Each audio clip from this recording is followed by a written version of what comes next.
खबर आगरा से सामने आ रही है। आगरा में दरअसल रसगुल्लों को लेकर के विवाद खड़ा हो गया और ये तस्वीरें आपको दिखा रहे हैं। रसगुल्ले की वजह से यहाँ पर खूनी बवाल हुआ और यहाँ पर आपको बता दें, मोहब्बत की निशानी ताजमहल के शहर आगरा में रसगुल्ले को लेकर के दो पक्षों के बीच खूनी भिड़ंत हो गई। दोनों पक्षों में जमकर ईंट पत्थर चले और डंडे भी चलाए गए, जिससे कई लोग गंभीर रूप से घायल हुए हैं। दोनों पक्षों के कई जो लोग हैं वो घायल बताए जा रखे हैं। जमकर मारपीट इन लोगों के बीच हुई, कई लोगों को गंभीर चोटें आई हैं। मारपीट का जो वीडियो है वो काफी तेजी से वायरल हो रहा है। मामला ट्रांस यमुना थाना क्षेत्र का बताया जा रहा है। ये तस्वीरें आपको हम लगातार दिखा रहे हैं। रसगुल्लों पर ये खूनी संघर्ष जो है वो देखने को मिला है। किस तरीके से मारपीट की नौबत यहाँ पर आ गई रसगुल्ले के विवाद को लेकर के, और रसगुल्ले का सवाल यहाँ पर खूनी बवाल की तरफ से यहाँ पर देखने को मिला है। और लगातार आपको ये तस्वीरें दिखा रखे हैं। और चलिए अब आपको दिखाते हैं 2 मिनट में दुनिया।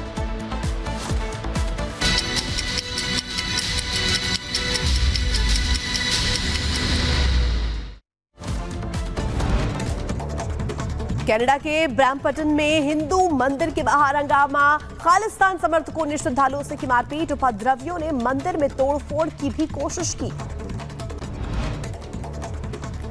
कनाडा में भारतीय मूल की सांसद अनीता आनंद ने श्रद्धालुओं पर हमले की निंदा की है और उन्होंने कहा है कि हिंदू सभा मंदिर में हुई हिंसा की घटनाएं अस्वीकार्य है, दोषियों पर कार्रवाई होगी।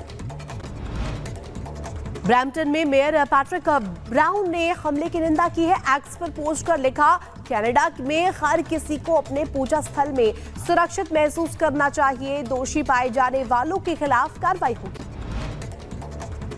अमेरिका में चुनाव जीतने के लिए भारतीयों को रिझाने की कोशिश लगातार जारी है। कमला हैरिस ने भारतीय मां के साथ फोटो भी शेयर किया है और ट्रंप बांग्लादेश में हिंदू अत्याचार पर सवाल उठा चुके हैं। गाजा में हमास का मिलिट्री कमांडर ढेर हुआ है। इजराइल दीन कसाब को किया गया है ढेर। इजराइल एयरफोर्स ने कार्रवाई को अंजाम दिया है। हमास का सीनियर कमांडर था इज अल दीन।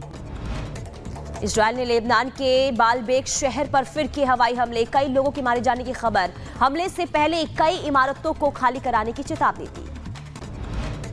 इजराइल ने सीरिया में किया जमीनी हमला। इजराइल सैनिकों ने हमले का वीडियो भी जारी किया। कई इमारतों में इजरायली सैनिकों ने मारा छापा। सीरिया में जमीनी हमले के दौरान इजरायली सैनिकों ने ईरान से जुड़े सीरियाई नागरिकों को पकड़ा है। इजराइल ने पहली बार सीरिया में सैनिक भेजने की जानकारी दी। इजराइल के हाइफा शहर पर हिजबुल्लाह का ड्रोन अटैक। हमले के बाद कई जगहों पर लगी आग। इजराइल का दावा, कई रॉकेट को आयरन डोम ने मार गिराया। लेबनान के सिडोन में इजरायली हमले में 3 लोगों की मौत हो गई। कई लोगों के मारे जाने की खबर है। लेबनान का दावा यह है कि पिछले 2 हफ्ते में सिडोन पर तीसरा हमला है। हिजबुल्लाह के ड्रोन अटैक पर आईडीएफ का दावा। लेबनान से हाइफा शहर पर दागे गए कई रॉकेट। कुछ ड्रोन के गिरने से लगी आग। कई ड्रोन को आयरन डोम ने मार गिराया। बिल्कुल पुनीता, और ये ऐलान हुआ है बीजेपी के ऐलान के बाद इसका कितना असर होता है जनता पर और चुनावों में इसका कितना असर देखने को मिलता है, ये तो बात की बात है। इसे समझना तो बेहद अभी समय लगेगा इसमें। लेकिन अगर बात करें तो विपक्ष इसको लेकर के बौखला गया है। विपक्ष को समझ नहीं आ रहा कि इससे कैसे टकराए। इस ऐलान के बाद बीजेपी की काट क्या है।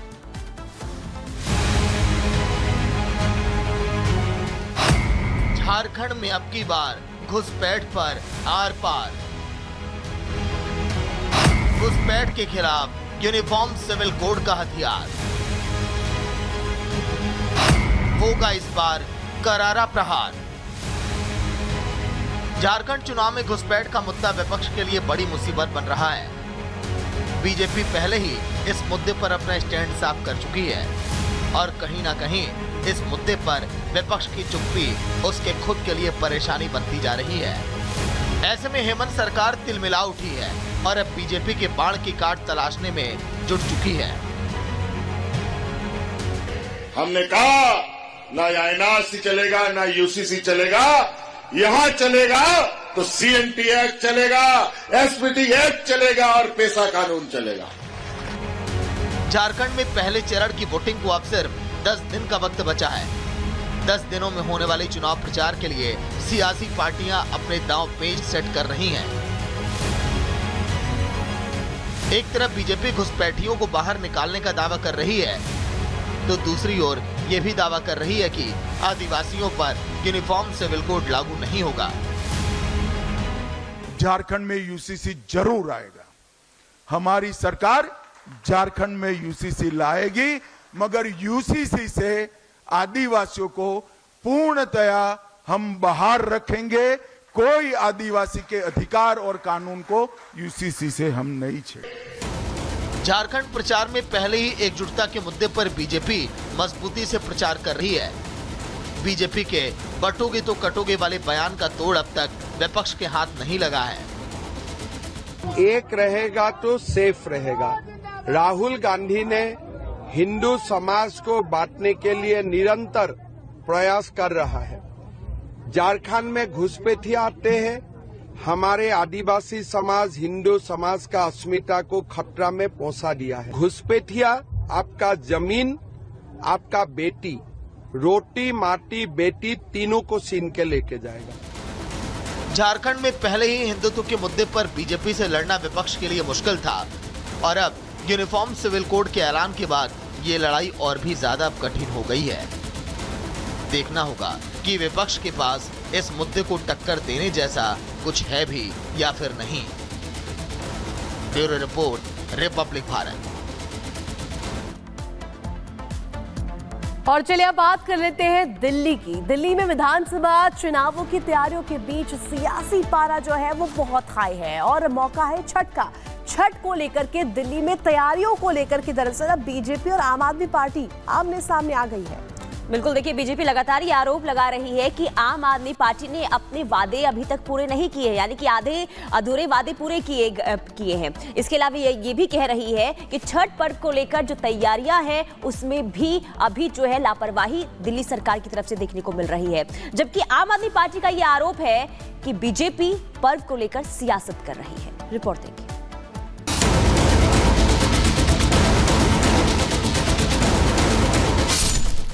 छठ पर सियासत, किस पर आफत? घाट को लेकर घमासान, कैसे निकलेगा समाधान? हर बार की तरह इस बार भी दिल्ली में छठ पर्व को लेकर सत्ता पक्ष और विपक्ष आमने सामने है। बीजेपी दिल्ली सरकार और केजरीवाल से सवाल कर रही है। सवाल उन दावों पर पूछे जा रहे हैं जिसमें केजरीवाल ने यमुना को स्वच्छ और निर्मल करने का वादा किया था। जाहिर है दिल्ली विधानसभा चुनाव नजदीक है, इसलिए बीजेपी सत्ता में काबिज आम आदमी पार्टी से हर उस वादे का जवाब मांग रही है जिसको वो 10 साल पहले करके या तो भूल चुकी है या फिर जो वादे उसके लिए दिल्ली की सत्ता में पहुंचने का एक माध्यम बने थे और वो आज वादों की फहरिस्त धूल फांक रही है। आस्था की पर्व छठ के शुरू होने में कुछ ही दिनों का समय अब बचा है, लेकिन हालात ये हैं कि अभी भी घाटों पर साफ सफाई को लेकर कई तरह के सवाल खड़े हो रहे हैं। आज दिल्ली बीजेपी के सभी सांसद छठ घाट का निरीक्षण करने वाले हैं। साथ ही ये सभी सांसद यमुना की साफ सफाई का भी जायजा लेंगे। बीजेपी आम आदमी पार्टी पर छठ समितियों में भी करप्शन का आरोप लगा रही है। जो दिल्ली सरकार है आम आदमी पार्टी की, वो जानबूझ के लोगों की समस्याओं को निदान नहीं कर रही है बल्कि उलझा रही है। बहुतों की समस्या ये है कि मेरी छठ समिति है, हमारा जगह कैंसिल कर दिया। किसी की समस्या है कि हमारा छठ समिति का नाम और उसका अधिकारी किसी और को बना दिया, सिर्फ छठ का जो पैसा मिलता है वो लेने के लिए। छठ पर्व के श्रद्धालुओं की बड़ी संख्या और यमुना के घाटों में पसरी गंदगी के चलते छठ पूजा को या तो कृत्रिम तालाबों में शिफ्ट कर दिया गया या फिर लोग इसे अपने घरों में ही मनाने लगे। घाटों को लेकर बीजेपी और आम आदमी पार्टी के नेता आमने सामने हैं। दोनों ही पार्टियां एक दूसरे पर घाटों को लेकर राजनीति करने का आरोप लगा रही हैं। हम छठ मनाते आए, हम मनाएंगे। मैं चैलेंज कर रहा हूं बांसुरी स्वराज को, आए भगवत गीता पे कसम खा जाए कि यहाँ पे हम 8 साल से छठ पूजा नहीं करा रहे, हम सब लोग घर चले जाएंगे। पूछो बांसुरी स्वराज से, खाएगी कसम। वो अवरोध क्यों डाल रहे हैं? आप देख रहे हैं कि यहाँ पर घाट की खुदाई हो रही थी, आकर सिटिंग मिनिस्टर सौरभ भारद्वाज जी ने जेसीबी में से चाबी निकाल ली, समिति के सदस्यों के साथ बदतमीजी करी। अपनी राजनीतिक महत्वाकांक्षाओं के लिए सौरभ भारद्वाज जी आज माताओं और बहनों की आस्था के साथ खिलवाड़ कर रहे हैं। विपक्ष का कहना है कि आम आदमी पार्टी ने दिल्ली की सियासत हासिल करने के दौरान कई ऐसे दावे कर डाले थे जिनका पूरा होना बेहद मुश्किल था। उनमें से एक था यमुना को साफ करने का। यमुना में प्रदूषण कम करने की बात तो दूर, प्रदूषण इतना बढ़ गया है कि पानी के ऊपर जहरीले झाग तैरने लगे हैं। बीजेपी ने यमुना की सफाई को बड़ा मुद्दा बनाया है। बीजेपी पूछ रही है कि छठ पर्व में भी यमुना दूषित क्यों है। 10 साल बीत जाने के बाद भी आखिर यमुना का ये हाल क्यों? Bureau report, Republic Bharat.